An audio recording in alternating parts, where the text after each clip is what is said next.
ចៅអស់លក្ខពីអ្នកបានធ្វើសកម្មភាពកាច់សោម៉ូតូត្រូវបានសមត្ថកិច្ចកម្លាំងប៉ុស្តិ៍និងប្រជាការពារភូមិក្របួចចាប់បានកាលពីវេលាម៉ោង 13:36 នាទីរសៀលថ្ងៃទី 12 ខែសីហាឆ្នាំ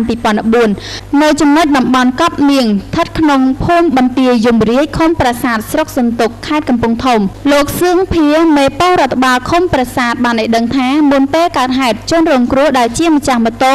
បានជិះម៉ូតូមួយគ្រឿងហើយចតម៉ូតូទុកចុះទៅច្រូតស្មៅឲ្យកូស៊ីនៅខាងលិចភូមិហើយទុកម៉ូតូក្បែរផ្លូវមួយសន្ទុះក្រោយមកចៅទាំងពីរនាក់ជិះម៉ូតូស៊េរីម៉ាក 2012 ពណ៌ខ្មៅពាក់ស្លាកលេខ 1E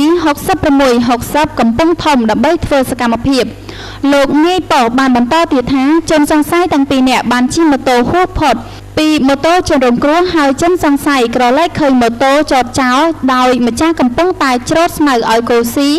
ក៏ត្រឡប់មកក្រោយវិញធ្វើសកម្មភាពកាច់សោយកតែម្ដងជនរងគ្រោះមានការសង្ស័យដោយសារតែឃើញម៉ូតូជនសង្ស័យឆ្វែទៅមកក៏បានឡើងមកមើលម៉ូតូក៏មិនប្រទះឃើញម៉ូតូរបស់ខ្លួនក៏បានប្តឹងទៅប្រជាការពារនិងសមត្ថកិច្ចដែលនៅក្បែរនោះភ្លាមនោះកម្លាំងប្រជាការពារភូមិបន្ទាយយមរាជសហការជាមួយនឹងប៉ូលីសប៉ោះឃុំប្រាសាទនិងប៉ូលីសប៉ោះឃុំកំពង់ថ្មកម្លាំងអធិការស្រុកសន្ទុកបានចាប់ខ្លួនជនសង្ស័យបានភ្លាម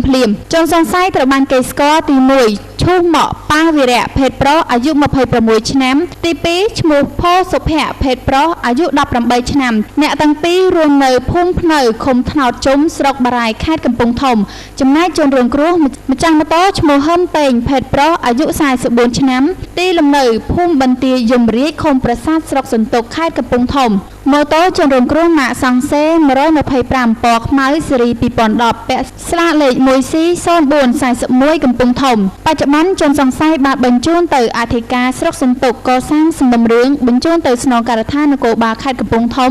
ដើម្បីចាត់ការបន្តទៅតាមផ្លូវច្បាប់ចំណែកម៉ូតូបានប្រគល់ឲ្យម្ចាស់ដើមវិញហើយ